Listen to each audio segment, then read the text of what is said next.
पाद पद्म नित्य लीला प्रविष्टम विष्णुपाद परमहंस परिव्राजकाचार्य अष्टोत्तर शत श्री श्रीमद शिल भक्ति वल्लभ तीर्थ गोस्वामी गुरु महाराज जी के अभय चरण कमल में अनंत कोटि साष्टांग दंडवत प्रणाम करते हुए उनकी अहेतु की कृपा प्रार्थना करता हूँ।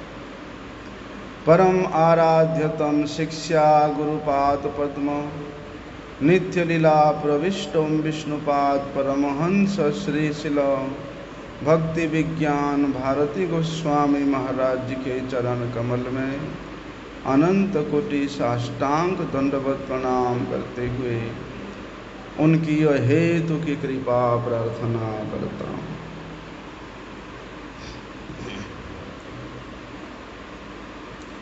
आज कई सारी शुभ तिथियों का समावेश है। विजयादशमी है, रघुकुल तिलक भगवान श्री रामचंद्र आज के ही तिथि को पवित्र करते हुए इस जगत से अन्याय, हिंसा, द्वेष, अनाचार के मूर्तिमंत स्वरूप रावण का वध किए थे और इस समस्त जगत में भगवत भक्ति रूप स्वयं के सेवा रूप अलौकिक उज्ज्वलता को प्रकाश किए थे। इसलिए आज के तिथि को विजयादशमी के रूप में संपूर्ण भारतवर्ष में मनाया जाता है और 4 संप्रदायों में से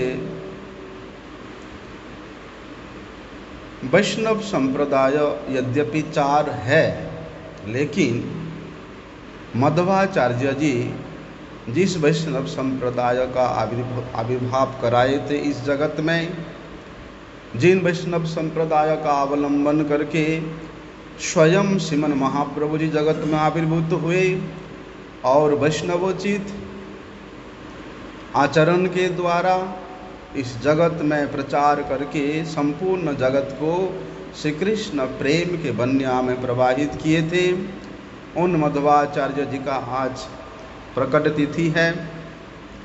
और विशेष रूप से आज कार्तिक व्रत का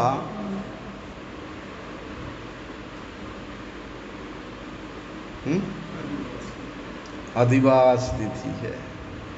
कहते हैं सनातन गोस्वामी जी ने कार्तिक व्रत के विषय में श्री हरि भक्ति विलास में विस्तार से वर्णन किया है कार्तिक व्रत के महिमा को, क्योंकि कार्तिक व्रत वैष्णव व्रतों में सर्वश्रेष्ठ व्रत है। इसलिए वैष्णव मात्र इस कार्तिक व्रत को विशेष श्रद्धा के साथ, विशेष उत्साह के साथ निष्ठा युक्त होकर के पालन करने के लिए समवेत होते हैं। कहते हैं चातुर्मास्य के अंतर्गत ही ये कार्तिक व्रत आता है, जिसको ऊर्जा व्रत के नाम से भी जाना जाता है, क्योंकि भगवान जिस प्रकार से अपने नाम में संपूर्ण ऊर्जा को, संपूर्ण शक्ति को समाहित किए हैं, ठीक उसी प्रकार 12 मासों में से भी कार्तिक मास में भगवान अपने संपूर्ण ऊर्जा को प्रदान किए हैं। इसलिए शास्त्र में इस कार्तिक व्रत को ऊर्जा व्रत के नाम से भी जाना जाता है। जिस प्रकार साधन भक्ति के अंग में नियमों को पालन करना विशेष आवश्यक है, नियमों को उल्लंघन करके साधन भक्ति, विधि भक्ति के मार्ग से कोई भी आगे अग्रसर नहीं हो सकता है। यद्यपि कार्तिक व्रत ये प्रेम प्रदान करने वाला श्रेष्ठ व्रत है, फिर भी हमारे गुरुजनों ने, हमारे गुरुवर्गों ने, हमारे पूर्व आचार्यों ने इस व्रत को नियम के अनुसार पालन करने का उपदेश प्रदान किए हैं। इसलिए इस कार्तिक व्रत को नियम सेवा व्रत के नाम से भी जाना जाता है। इसलिए चातुर्मास्य व्रत और ये जो कार्तिक व्रत है, ऊर्जा व्रत है, इसको भी सूर्य उदय का कलना करके ही पालन करना चाहिए। जिस प्रकार से एकादशी तिथि सूर्योदय के बाद या सूर्योदय के पहले पड़ रहा है, विद्या हो रहा है या सरल हो रहा है, इन सब का विचार करके एकादशी पालन किया जाता है। ठीक उसी प्रकार एक कार्तिक व्रत अथवा चातुर्मास्य व्रत भी उस विद्या, सूर्योदय के विद्या को त्याग करके ही पालन करना चाहिए। हम लोग विशेष रूप से कार्तिक मास में श्रील भक्ति विनोद ठाकुर जी के द्वारा जो भी निर्दिष्ट भजन गीति है, निर्दिष्ट शिक्षाएं हैं, उसी को ही अवलंबन करके एक नियम में बंध जाते हैं। और भक्ति विनोद ठाकुर जी ने अष्टम जाम के अंतर्गत में प्रत्येक मुहूर्त, प्रत्येक क्षण किस प्रकार से स्वयं के साधन का आचरण करते हुए हमारे परम इष्ट, हमारे सर्वोत्कृष्ट सेव्य श्री श्री राधा कृष्ण के सेवा में हम अपने मन, वाणी और शरीर को संपूर्ण रूप में नियोजित कर सकते हैं, उसका भक्ति विनोद ठाकुर जी ने विशेष कृपा करके अष्टम जाम के अंतर्गत निर्धारित किया है। इसलिए एकादशी तिथि से जो लोग चातुर्मास्य व्रत का पालन करते हैं, उन्हीं का एकादशी तिथि से ही ऊर्जा व्रत, कार्तिक व्रत भी पालन करने का विधि है। कुछ लोग द्वादशी के दिन से पालन करते हैं और कुछ वैष्णव पूर्णिमा के दिन से ही प्रारंभ करते हैं। इसलिए एकादशी के दिन से प्रारंभ करने से वे कार्तिक का व्रत एकादशी अर्थात उत्थान एकादशी को ही समाप्ति होती है। और जो लोग पूर्णिमा के दिन में करते हैं, रास पूर्णिमा के दिन करते हैं, उनका भी अंतिम में कार्तिक पूर्णिमा को ही व्रत की समापन होती है। इसलिए कार्तिक व्रत में वैष्णवों के लिए पालन करना विशेष कर्तव्य तो है ही। इस व्रत का जितना भी विधि विधान हम लोग श्रवण करते हैं, उसको भी पुंखानुपुंख रूप से पालन करना विशेष कर्तव्य है। शास्त्र तो इस प्रकार से बताते हैं कि आश्विनस्य तु मासस्य या शुक्लैर एकादशी भवेत् कार्तिकस्य व्रतानिह तस्याम कुर्जा अतंद्रितः। क्या कह रहे हैं यहाँ पर? बोलते प्रत्येक वर्ष शास्त्र का जो निर्दिष्ट विधि है कि प्रत्येक वर्ष विजया दशमी के दूसरे दिन जो एकादशी होती है, बोलते उसी दिन से इस व्रत को प्रारंभ करना चाहिए।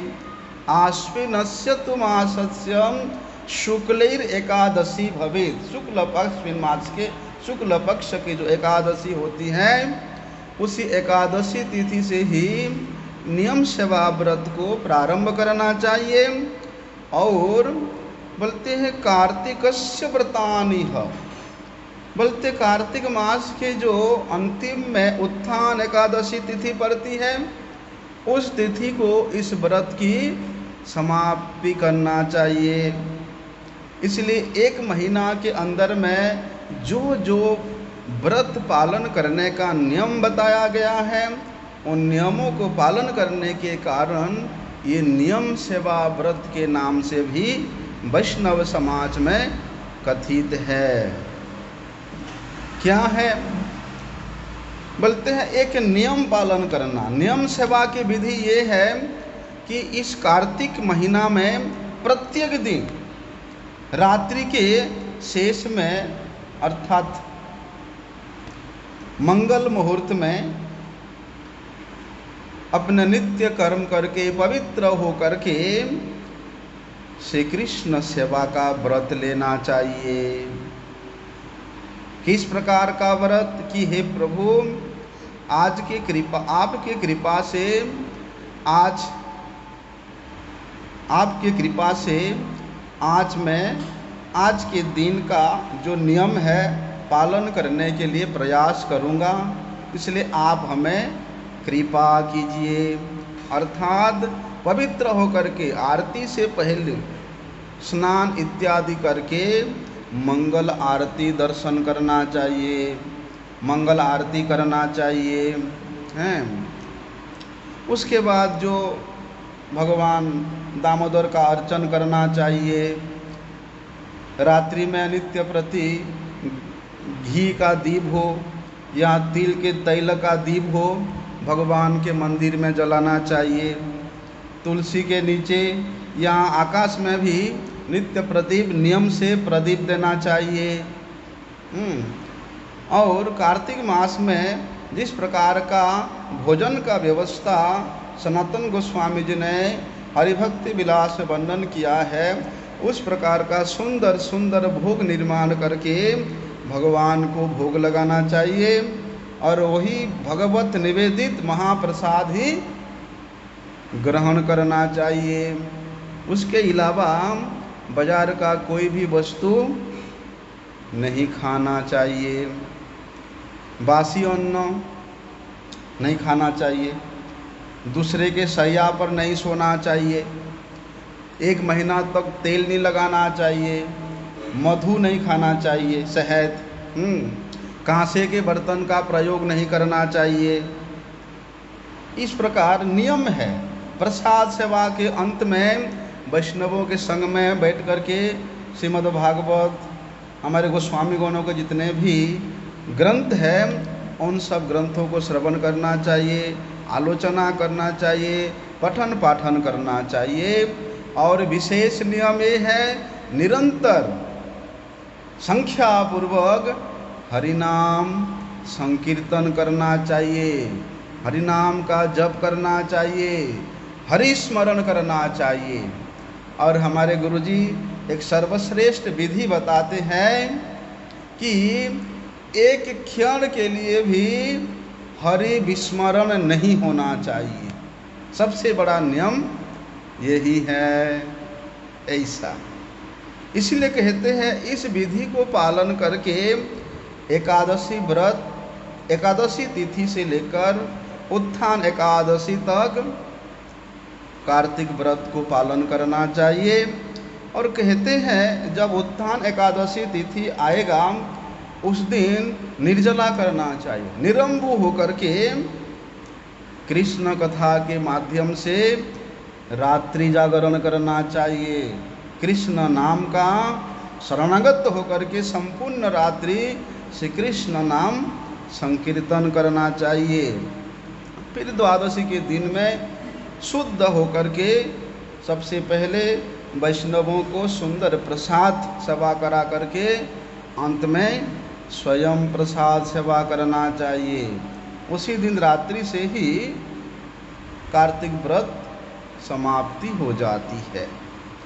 इसलिए ये कार्तिक व्रत के अंतर में, ऊर्जा व्रत के अंतर्गत में श्री श्री राधा दामोदर जी का प्रीति विधान के लिए प्रत्येक चेष्टा होना चाहिए। संपूर्ण महीना एक एक क्षण श्री राधा दामोदर जी के स्मरण में, उनके सेवा में, उनके किस प्रकार से सुख होगा, आनंद होगा, उसके लिए चेष्टा करना ही व्रत का मुख्य उद्देश्य होना चाहिए। कहते हैं ना, श्रीमती राधा रानी ऊर्जेश्वरी है। श्री कृष्ण कृपा का सभी ऊर्जा, सभी शक्ति कहाँ है? श्रीमती राधा रानी के पास है। इसलिए दामोदर की प्राप्ति करना है, दामोदर को प्रसन्न करना है, तो ऊर्जेश्वरी श्रीमती राधा रानी का आराधना करना चाहिए।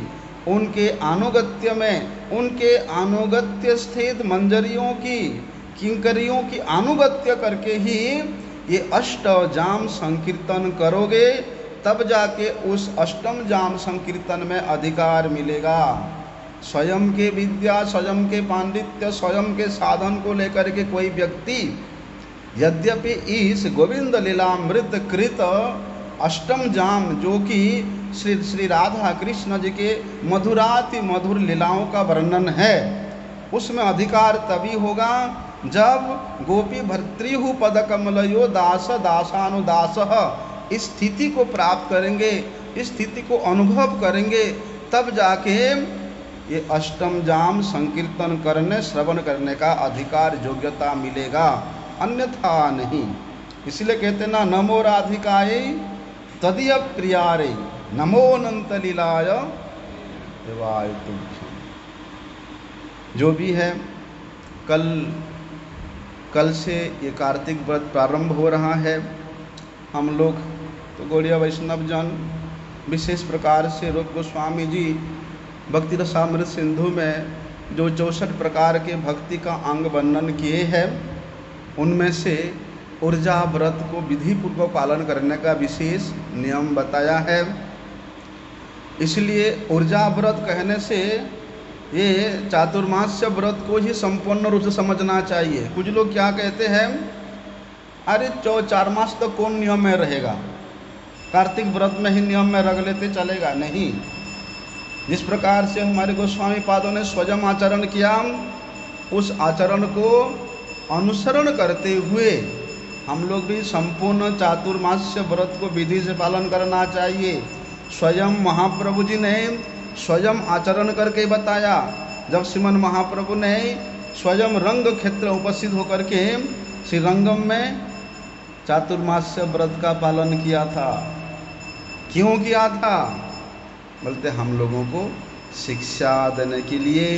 इसलिए जो लोग श्री चैतन्य महाप्रभु जी के आचरित और प्रचारित इन सब शिक्षा का अनुसरण करेंगे, वास्तव में वे ही चातुर्मास्य व्रत और ये चातुर्मास्य व्रत के अंतर्गत जो ऊर्जा व्रत है उसको पालन करने का अधिकार प्राप्त करेंगे।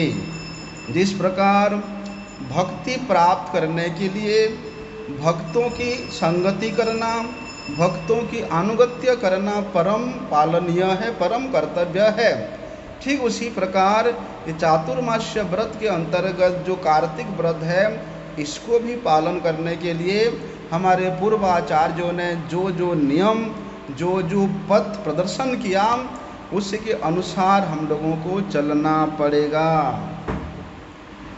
जो भी है, कल से हम लोग प्रयास करेंगे। गुरुमुख पद्म वाक्य चित्ते ते करिया ऐक्य, आर ना करी ह मने आशा। यही आशा लेकर के हम लोग निष्ठापूर्वक, उत्साहपूर्वक, यत्नपूर्वक कार्तिक व्रत को पालन करने का प्रयास करेंगे। आज श्रीमन मध्वाचार्य जी का आविर्भाव तिथि है, उनके चरित्र का थोड़ा हम लोग श्रवण करते हैं। क्या होता है, जब जब धर्म की हानि होती है तब तक भगवान विष्णु या तो स्वयं प्रकट होते हैं या किसी महत्तम जीव में अपनी शक्ति का संचारण करके इस जगत में प्रकटित होते हैं और जगत का कल्याण करते हैं। ऐसे ही समय आया था मध्वाचार्य जी के प्रकट होने से पहले कि जो शुद्ध रूप से भगवत उपासना करने का विधि प्रायशः लुप्त जैसा ही हो गया था। केवल अद्वैतवादियों का प्रचार इतना अधिक था जिसके फलस्वरूप शुद्ध भगवत सेवा करना, शुद्ध भगवत भजन करना, इसका अभाव संपूर्ण संसार में दिखाई देने लगा था। ऐसे समय में जिस प्रकार से हम लोग भगवद गीता में श्रवण करते हैं, भगवान कहते हैं कि यदा यदा हि धर्मस्य ग्लानिर्भवति भारत अभ्युत्थानमधर्मस्य तदात्मानं सृजम्यहं परित्राणाय साधूनां विनाशाय च दुष्कृतां धर्म संस्थापनार्थाय संभवामि युगे युगे। भगवान अवतरित होते हैं धर्म की स्थापना करने के लिए। क्या होता है, एक ब्राह्मण थे, कहाँ पर, पाजका क्षेत्र में, नाम था उनका नारायण भट्ट। उनके सहधर्मिणी थी जिनका नाम वेदवती था। ये भगवान परशुराम जी के जो पीठ है वहीं पर इनका वासस्थान था, और इनके जो कुल देवता है शेष साई भगवान विष्णु ही है।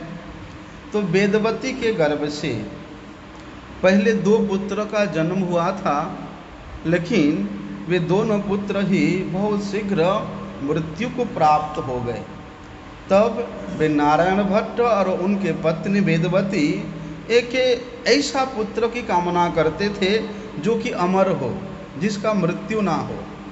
और उन्होंने बल्कि 12 वर्ष तक केवल दूध का पान करके, दुग्धाहार करके कठोर तपस्या किया।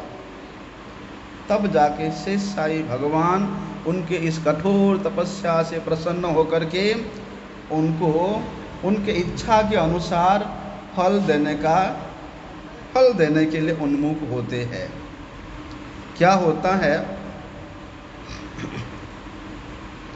भगवान किसी सत्वमय, किसी महत्तम जीव में अपनी शक्ति का संचार करके प्रकट तो होते हैं, और प्रकट होकर के क्या करते हैं, स्वयं के भक्ति के धारा को, स्वयं के शुद्ध भजन के धारा को वे प्रवाहित कराने के लिए सतत प्रयास कराते हैं उस महत्तम जीव के द्वारा, उस श्रेष्ठ जीव के द्वारा। ऐसे ही भगवान इस जगत में अवतीर्ण होने के लिए प्रस्तुत होते हैं। जिस प्रकार पहले हम लोगों ने श्रवण किया कि त्रेतया युग में, तृतीया युग से पहले 17वें त्रेतया युग में केसरी के पत्नी अंजना देवी के गर्भ से कौन प्रकट हुए थे, महावीर बजरंगबली हनुमान जी प्रकट होकर के भगवान श्री रामचंद्र जी के महात्म्य का प्रचार किया था। उसके बाद द्वापर युग में पांडु महाराज के यहाँ पांडु पत्नी कुंती को आश्रय करके वैष्णव श्रेष्ठ भीमसेन प्रकट हुए थे। और इस 28वें कलियुग के प्रथम संध्या में भगवान वेदव्यास जी ने जितने भी शास्त्रों का, सत्य सिद्धांत शास्त्रों का रचना किया, उन शास्त्र के वास्तविक अर्थ को, वास्तविक तत्व को सज्जनों के हृदय में उपदेश देने के लिए बोलते हैं, यहाँ नारायण भट्ट के गृह में माता वेदवती को आश्रय करके मुख्य वायु अर्थात वायु का अवतार स्वयं मुख्य वायु ही श्री मध्वाचार्य जी के रूप में अवतीर्ण होते हैं। होता क्या है, नारायण भट्ट ने अपने पुत्र का नाम श्री वासुदेव रखते हैं और बोलते हैं इस वासुदेव के आविर्भाव काल के संबंध में अनेक प्रकार के विचार देखा जाता है। कोई कुछ कहते हैं, लेकिन तत्ववादियों का ऐसा कहना है कि मध्वाचार्य जी के अपने स्वयं के जो भाई थे वे भी सन्यासी थे। उनका नाम श्री ऋषिकेश तीर्थ था। उन्होंने जो सिद्धांत को स्थापना किया अथवा मध्वाचार्य जी के प्रकट के समय का जो समय निर्धारित किया, उसी सिद्धांत को ही स्थिर सिद्धांत के रूप में तत्ववादियों ने ग्रहण करते हैं। क्या होता है, महाभारत के शांति पर्व में सुनने को आता है कि स्वयं भीष्म पितामह ने पंच पांडवों से कहा था, क्या कहा था कि इस कलियुग के जब 4000 वर्ष व्यतीत हो जाएंगे तब पांडवों को पुनः जगत में आविर्भाव होना पड़ेगा, इनका पुनः आविर्भाव होगा। तो श्री भीष्म पितामह के इस वाणी को अवलंबन करके जो भारत तात्पर्य निर्णय ग्रंथ ऋषिकेश तीर्थ ने लिखा था, उसके अनुसार वर्णन आता है कि चतुःसहस्रे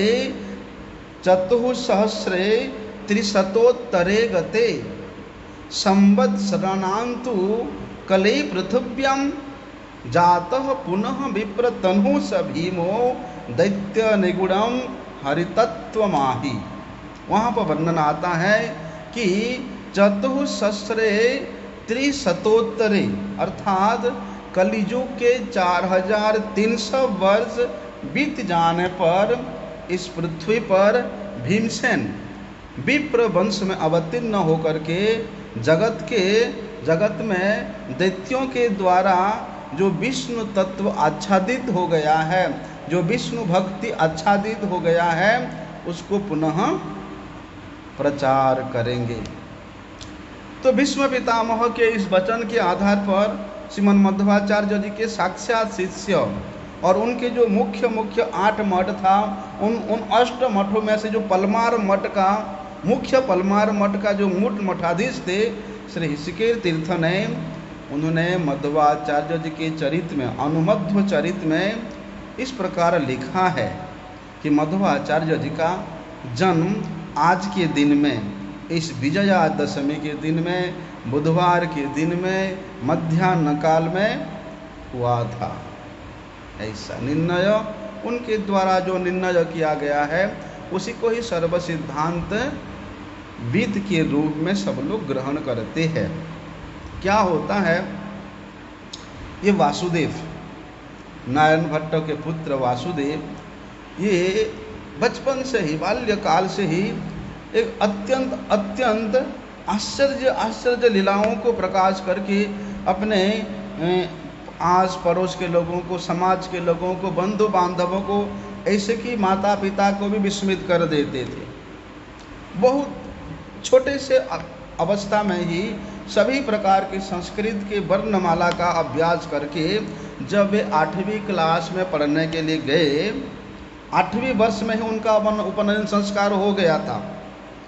और उपनयन संस्कार के बाद जब वे वेद का अध्ययन करने के लिए पाजका क्षेत्र से प्राय 3 कोस दूर दंडतीर्थ नामक स्थान में गए, वहाँ पर पुगवन ब्राह्मण कुल में उत्पन्न एक ब्राह्मण के निकट उन्होंने वेद का अध्ययन किया। लेकिन वेद अध्ययन करने के लिए तो गए थे, वहाँ पर अपने सहपाठियों के साथ वे हमेशा खेलने कूदने क्रीड़ा करने में ही लगे रहते थे। थोड़े भी समय वेद शास्त्र का अध्ययन में उनका कोई देखता नहीं था या उनका रुचि ही नहीं दिखाई देता था।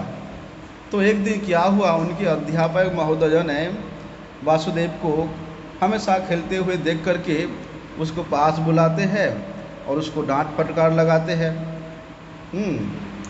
और वासुदेव ने क्या करते हैं, बोलते उसी क्षण तत्क्षणात उस अध्यापक के समीप ही बोलते जो आप तक अध्ययन किए हैं उसी को, और जो अध्ययन नहीं की है उसी को भी उस वेद वेदांग के इस प्रकार बिना रुके अनर्गल रूप से उच्चारण करके अध्यापक को भी विस्मित कर दिया था। तो इस प्रकार बहुत थोड़े ही समय में वासुदेव ने वेद का अध्ययन करके वे घर में वापिस आ जाते हैं। एक दिन वासुदेव हाथ में एक सूखी छड़ी लेकर के अपने पिता के पास आकर के कहते हैं, पिताजी मैंने अध्ययन समाप्त कर लिया है, अब मैं मायावाद का खंडन करके इस जगत में वैष्णव सिद्धांत का प्रचार करूंगा।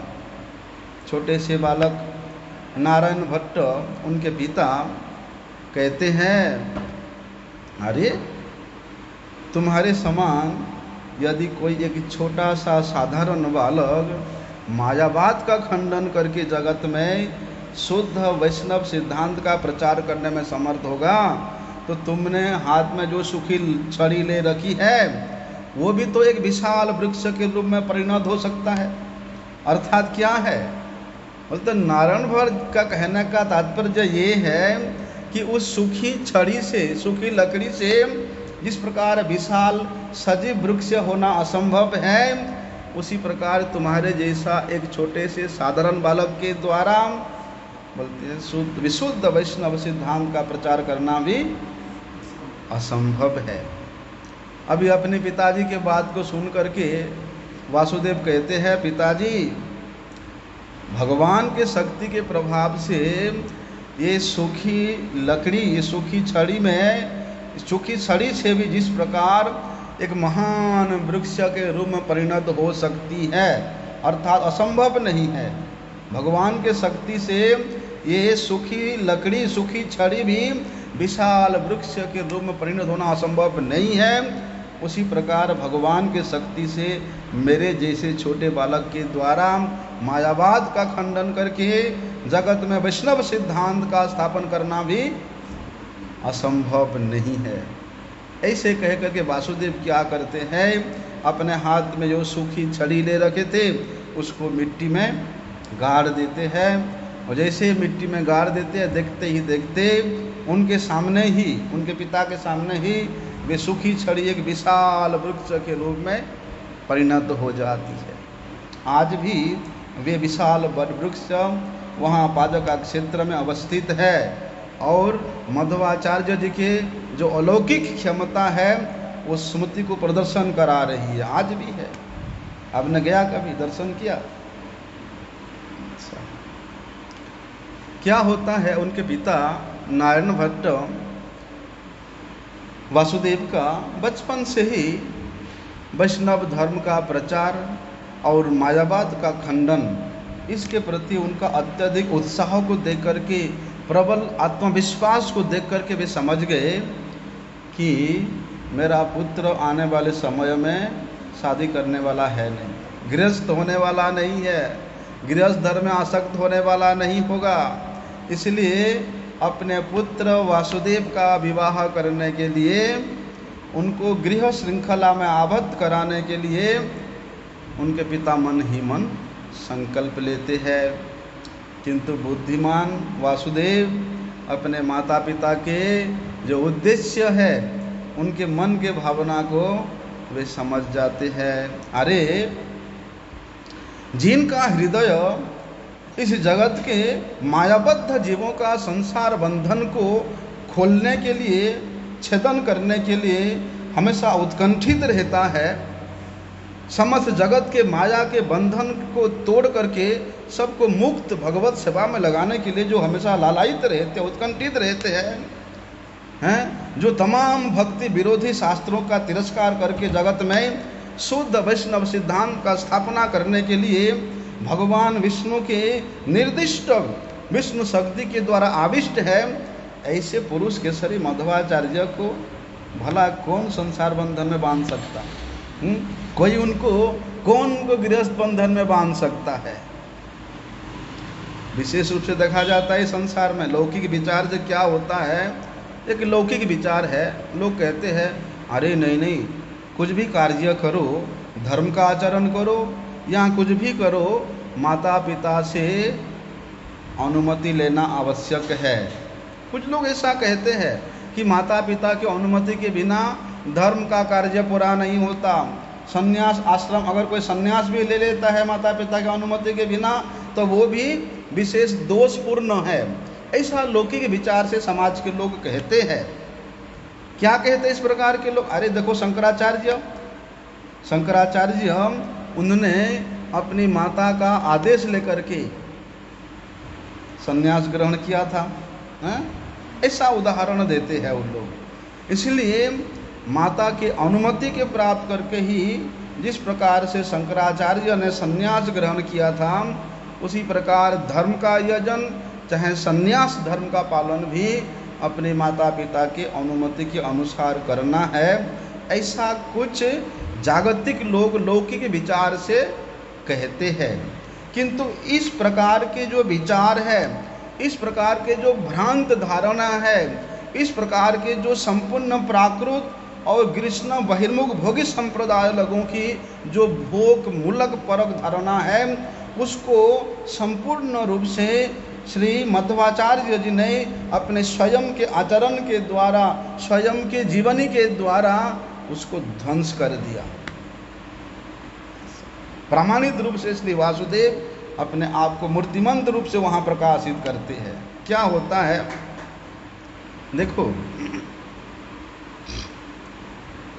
चाहे छोटे से छोटे जीव ही क्यों ना हो,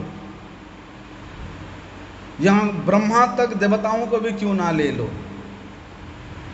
जो हरि भक्ति से रहित है, हरि भजन से रहित है, उसके मन में मात्सर्य होता ही है। कहते हैं ना, जो इस जगत में शुद्ध रूप से भजन करता है, देवता लोग इतना ईर्ष्यान्वित होते हैं कि उसके भजन में बाधा डालने के लिए किसी प्रकार का कोई कमी नहीं छोड़ते हैं। जिस प्रकार से वे स्वयं भोग बुद्धि परक चित्त लेकर के रहता है, उसी प्रकार शुद्ध रूप से भजन करने वाला का भजन में बाधा डालने के लिए किसी प्रकार का कोई कसर नहीं छोड़ते हैं। संसार में क्या होता है, माता पिता और पुत्रों के बीच में जो प्रेम होता है, पुत्र और माता पिता के बीच में जो प्रेम होता है, पति पत्नी के बीच में जो प्रेम होता है, भाई भाई के बीच में, स्वजन स्वजन के बीच में, बंधु बांधव के बीच में एक दूसरे के प्रति प्रेम है। लेकिन किस प्रकार का प्रेम? भोग बुद्धि का प्रेम। वो उसके भोग का पात्र है, वो उसके भोग का कारण है। जिस समय भोग का कारण नष्ट हो जाएगा, भोग बुद्धि में किसी प्रकार की अड़चन आ जाएगा, तब वहाँ प्रीति भी, प्रेम भी खत्म हो जाता है।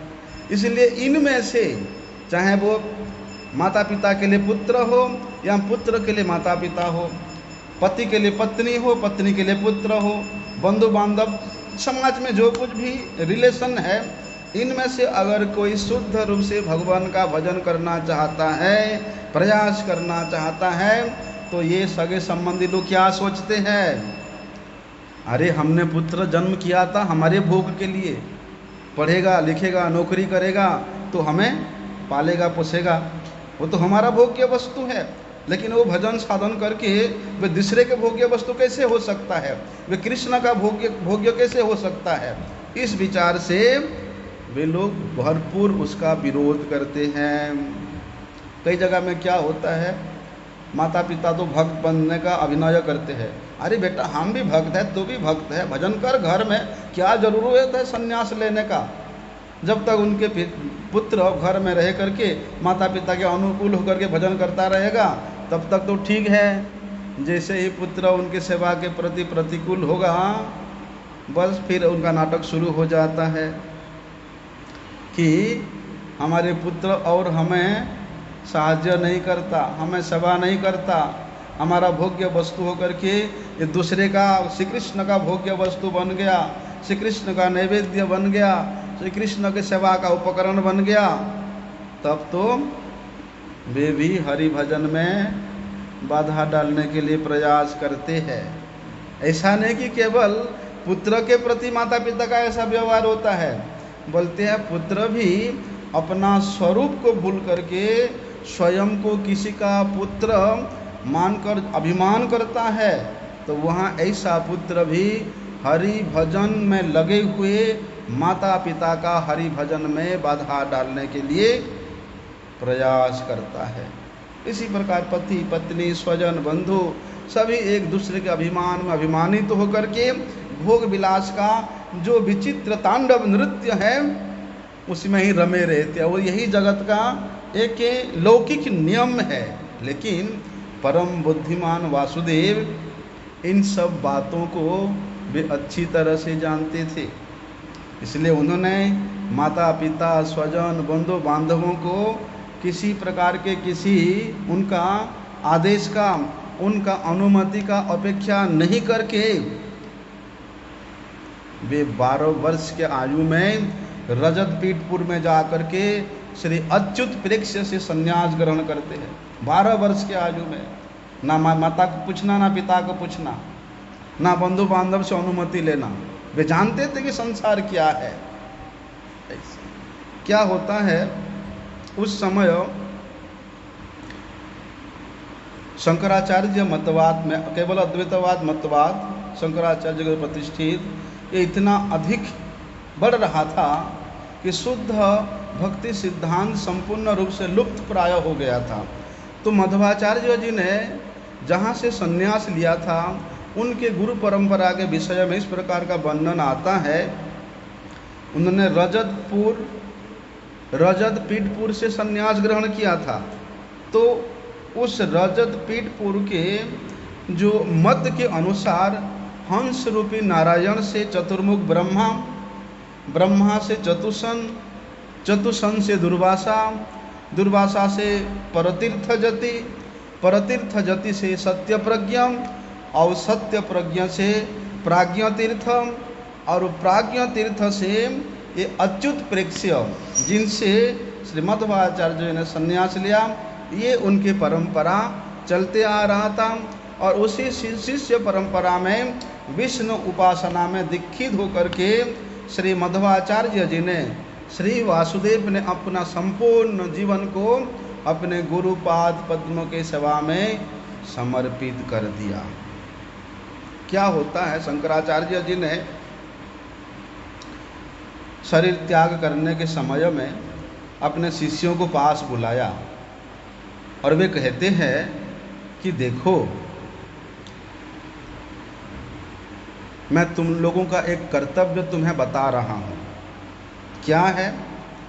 शंकराचार्य अपने शिष्यों को कहते हैं, यद्यपि तुम लोग जगत में मेरे द्वारा प्रचारित जो केवल अद्वैतवाद है उसको प्रतिष्ठा करना चाहते हो, तो इस केवल अद्वैतवाद के परम शत्रु स्वरूप द्वैत सिद्धांत के पंडित ये मध्वाचार्य जी के परम गुरुदेव श्री प्राज्ञतीर्थ यति को किसी भी प्रकार से छल से, बल से, कपट से इसको परास्त करके उसको केवल अद्वैत मतवाद में लाने का प्रयास करना। अगर उस प्राज्ञतीर्थ यति को केवल अद्वैत मतवाद में जब तक नहीं ला पाओगे तब तक अद्वैतवाद का प्रचार होना भी संभव नहीं है। अभी गुरु ने आदेश दिया शिष्यों को, उन्होंने क्या किया, बोलते किसी भी प्रकार से श्री प्राज्ञतीर्थ यति को केवल अद्वैतवाद में लाने के लिए प्रयास किया। क्या करते हैं, नंदीग्राम में जो मठ था उस मठ के मठाधीश के रूप में रह करके श्री अच्युत प्रेक्ष्य प्राज्ञतीर्थ यति का सेवा करते थे। केवल अद्वैतवादी ने प्राज्ञतीर्थ यति को अपने मत में लाने के लिए उनके मठ में आग लगा दिया। और मध्वाचार्य जी के संप्रदाय से विशेष विशेष सद सिद्धांत पूर्ण ग्रंथ था, उन सभी ग्रंथों को भी उन्होंने वहाँ जला दिया, नष्ट कर दिया।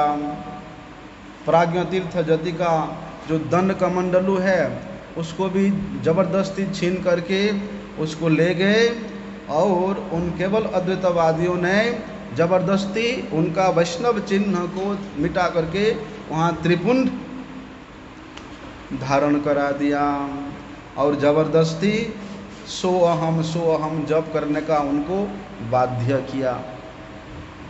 कैसा अत्याचार देखो हैं। प्राज्ञतीर्थ यति केवल अद्वैतवादियों के द्वारा अत्यधिक प्रताड़ित होकर के इस प्रकार केवल बाह्य रूप से उनके आचार व्यवहार को ग्रहण किया, बाह्य रूप से, लेकिन अंतर से भीतर से विष्णु उपासना को वे लेश मात्र भी नहीं छोड़ा।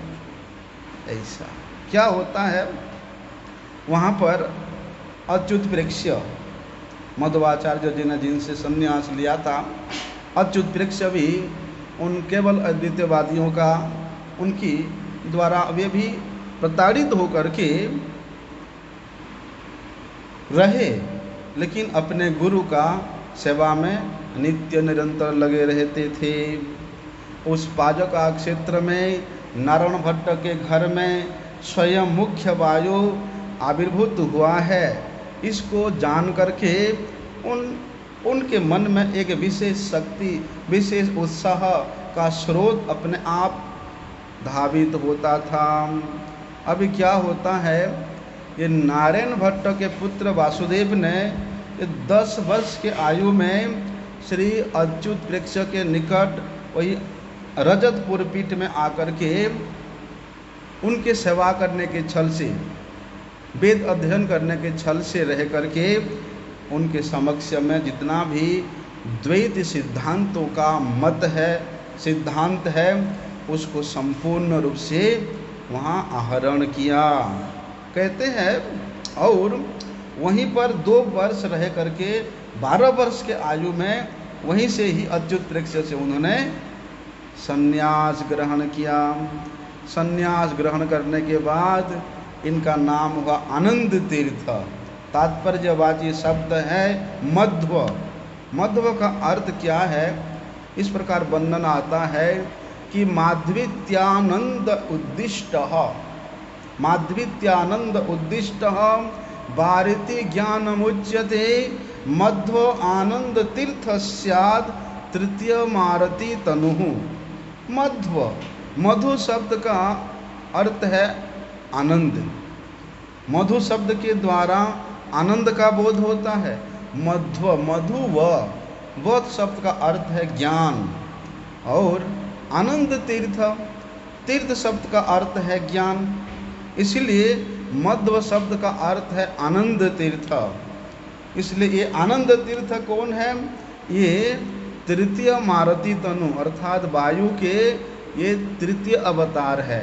प्रथम अवतार में साक्षात महावीर हनुमान जी, द्वितीय अवतार में वे बलवान भीमसेन जी, और तृतीय अवतार में मध्वाचार्य जी। मध्वाचार्य जी इस प्रकार बलवान भी थे। एक घटना आता है कि उनके वे जब द्वितीय बार बद्रिकाश्रम जा रहे थे तो रास्ते में एक शेर ने इनके एक शिष्य को पकड़ लिया। मध्वाचार्य जी ने अकेले उस शेर को परास्त करके, शेष का निहत करके अपने शिष्य को शेर के मुख से खींच के ले आए और शेर को खत्म कर दिया। ऐसा शक्तिशाली भी थे। तो कहते हैं कि मध्वाचार्य संप्रदाय में जैसे हम लोग अपने गौड़ीय संप्रदाय में श्री गुरुदेव के आगे जो अलंकारित शब्द लगाते हैं, ओम विष्णुपाद परमहंस परिव्राजकाचार्य वर्ज्य अष्टोत्तर शत श्री श्रीमद, इस प्रकार हम लोग लगाते हैं। तो ये मध्वाचार्य संप्रदाय में भी श्री मध्वाचार्य जी के नाम के आगे वो लोग क्या लगाते हैं? बड़े लंबा चौड़ा अलंकार है। कहते हैं कि स्वस्ति श्रीमत् परमहंस परिव्राजकाचार्य वर्जत्वाद्यनेक गुणालंकार कृत पदवाक्य प्रमाण पारवार पारंग तत् स्वतंत्र स्वतंत्र श्रीमत् वैष्णवी सत्यभामा समेत श्री गोपालो कृष्ण पाद पद्माराधक श्रीमद वैष्णव सिद्धांत प्रतिष्ठापनाचार्य श्रीमद आनंद तीर्थापर नामक श्री श्री मध्वाचार्य। इतना लंबा बड़ा अलंकार लगाते हैं। बोलते हैं उडुपी के जो 8 मठ मध्वाचार्य जी ने प्रतिष्ठित किए थे और उन मठ के अनुगत में जितने भी आचार्य होंगे उन सभी आचार्यों के नाम से पहले इस प्रकार मंगल सूचक, अलंकार सूचक, संबोधनार्थ सूचक शब्द का प्रयोग किया जाता है। आज तक भी वो लोग इतने सारे अलंकार से सूचित होकर के अपने नामों का उन मठों के मठाधीश ही वहाँ का महंत होते हैं, आचार्य होते हैं, ऐसा लिखा जाता है।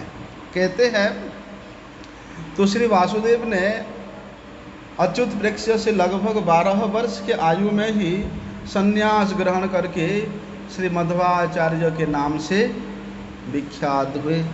अभी संन्यास ग्रहण करने के उपरांत श्री मध्व ने आचार्य का कार्य किया।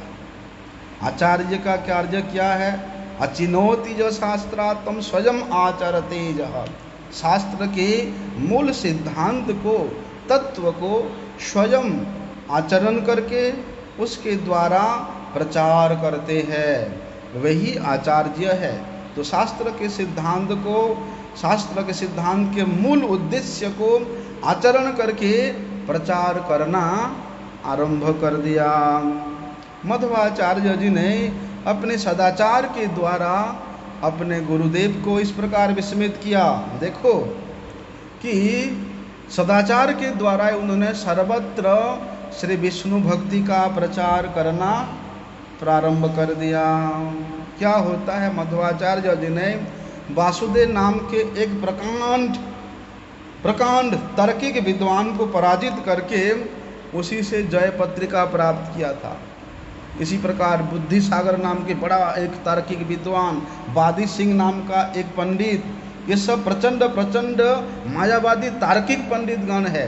उनके उन मायावादी अपसिद्धांत को शास्त्र युक्ति के द्वारा खंडन करके सात्वत भक्तों के विशेष श्रद्धा का पात्र तो हुए ही, सभी भक्तों के एक जीवन का आधार के रूप में वे प्रतिभात होने लगे।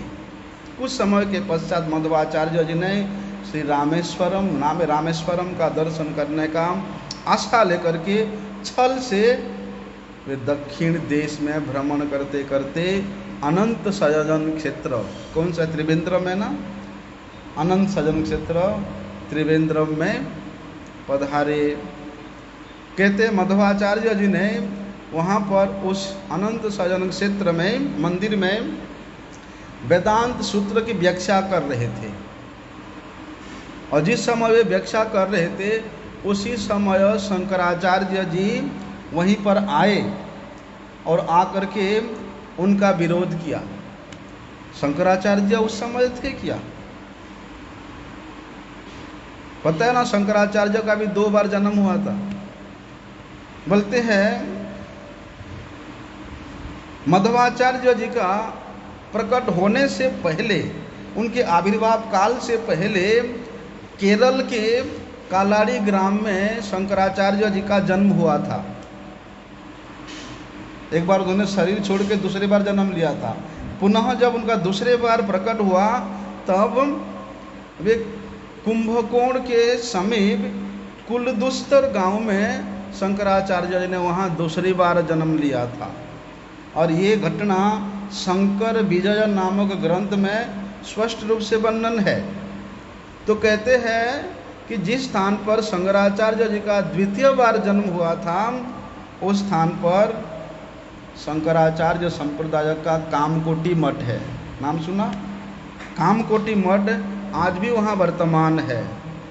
तो जिस समय मध्वाचार्य जी ने रामेश्वर क्षेत्र में आकर के श्रोताओं के निकट द्वैत सिद्धांत के अनुसार ब्रह्मसूत्र की व्याख्या कर रहे थे, ठीक उसी समय शंकराचार्य जी भी कुदपुस्तर गांव से वे रामेश्वरम आए थे और उन्होंने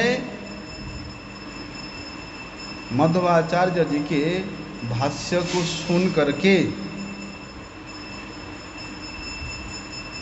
मध्वाचार्य जी के निकट जाकर के कहते हैं कि आपने द्वैत सिद्धांत मूलक ब्रह्मसूत्र का भाष्य नहीं किया, अतएव ब्रह्मसूत्र के ऊपर आप इस प्रकार का अर्थ करने का आपका अधिकार नहीं है।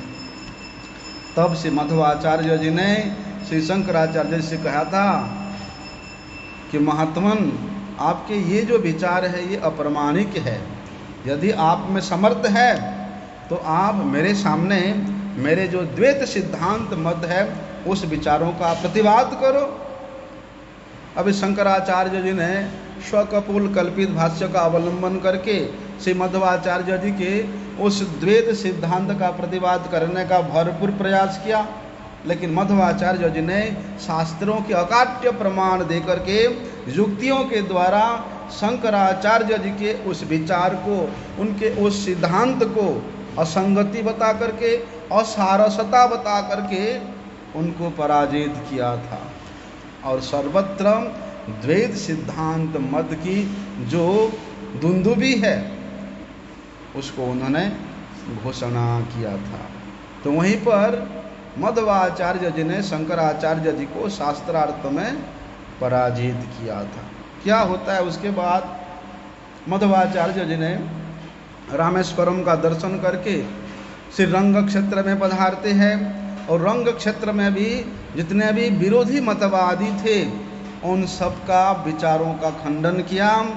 उसके बाद पयस्विनी नदी के तट पर आकर के सांग वेदज्ञ ब्राह्मणों के सभा में वैष्णव विरोधी जो स्मार्त मत है, ब्राह्मणों का वैष्णव विरोधी स्मार्त मत और अद्वैतवाद का, मायावाद का उन्होंने वहाँ पर खंडन करके उन तमाम सांग ब्राह्मण समाज में सर्वज्ञ यति के नाम से श्री मध्वाचार्य जी प्रसिद्धि लाभ किए थे।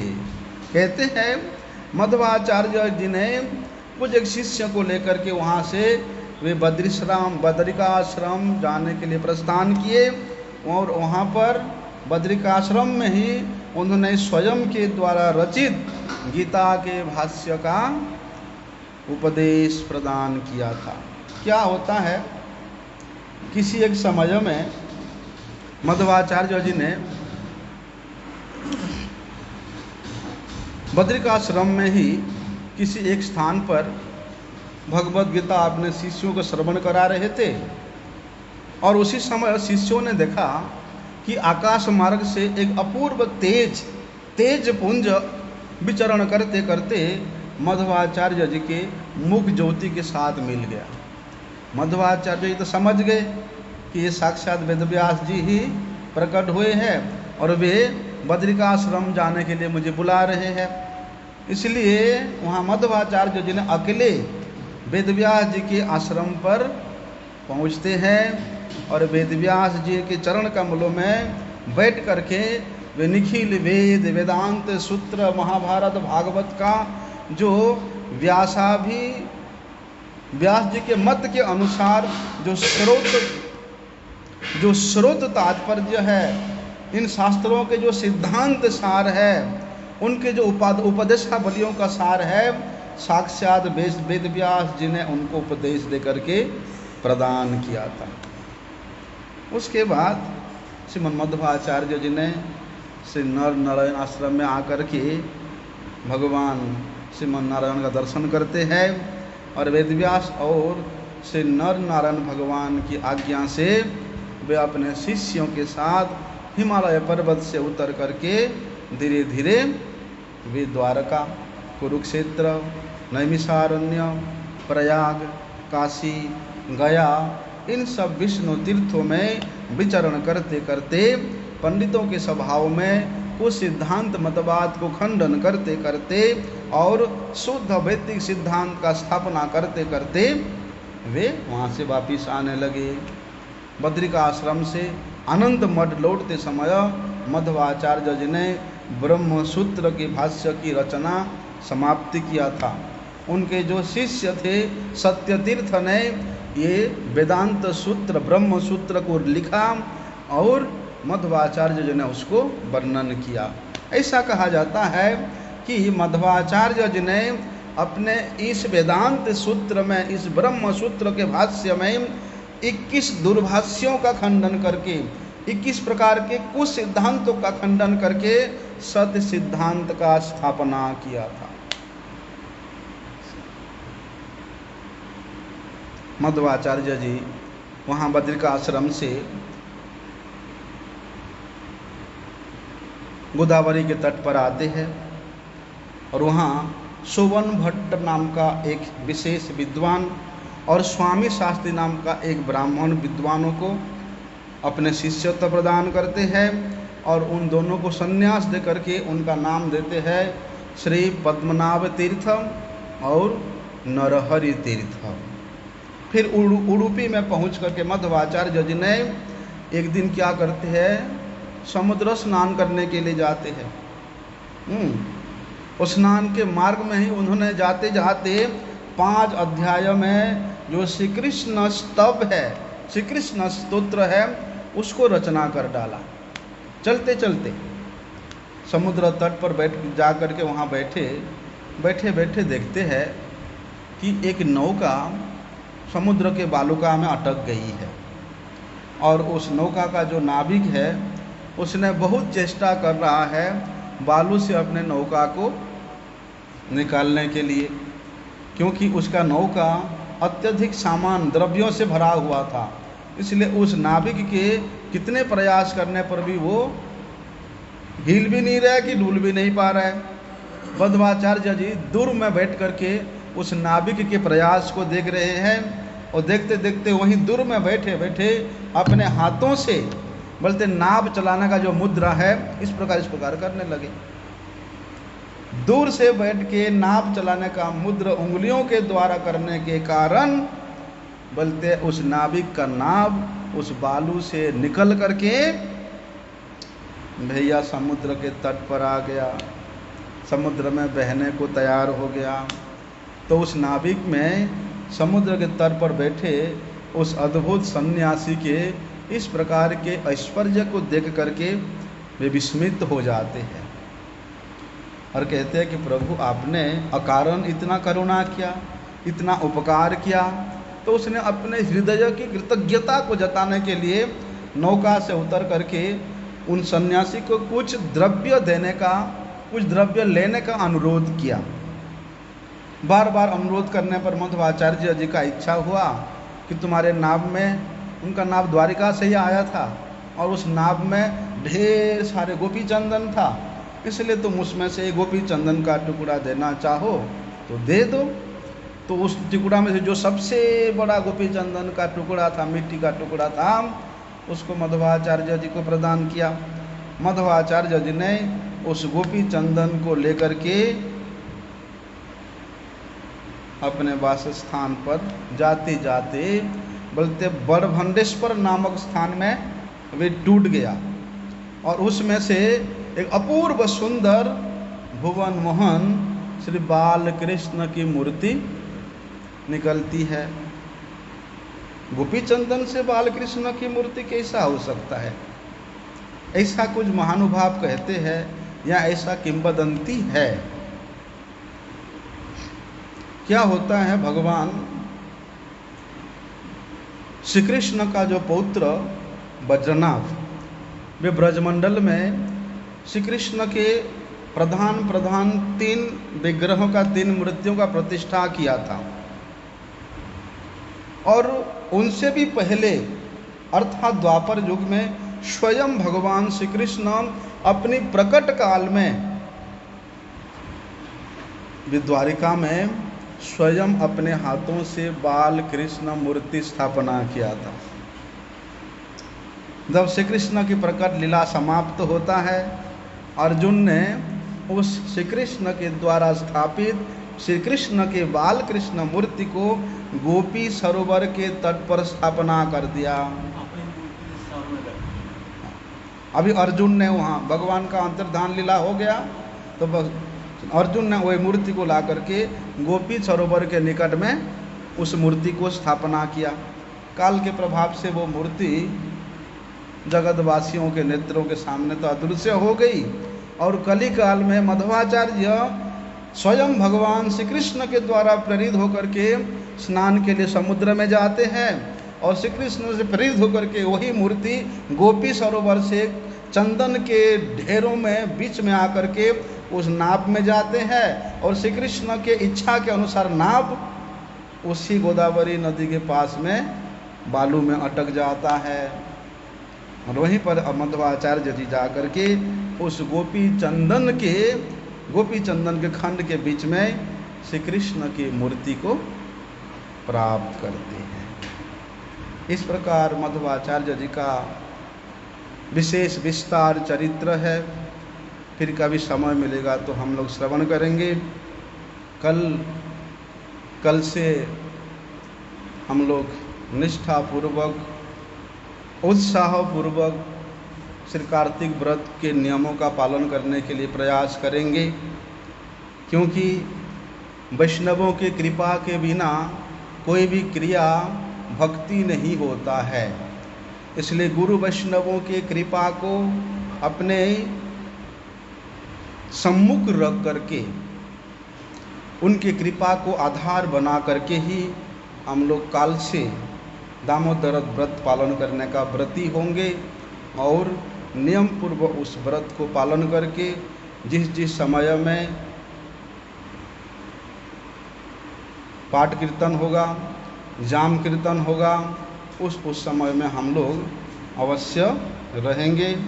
इसमें श्रील महाराज जी ने निर्धारण किया है कि 4:45 से प्रथम जाम कीर्तन होगा, 5:30 बजे मंगल आरती दर्शन होगा 6:15 बजे से गिरिराज छाया, यहाँ गिरिराज जी के तट पे द्वितीय जाम कीर्तन, दामोदर अष्टक का कीर्तन होगा।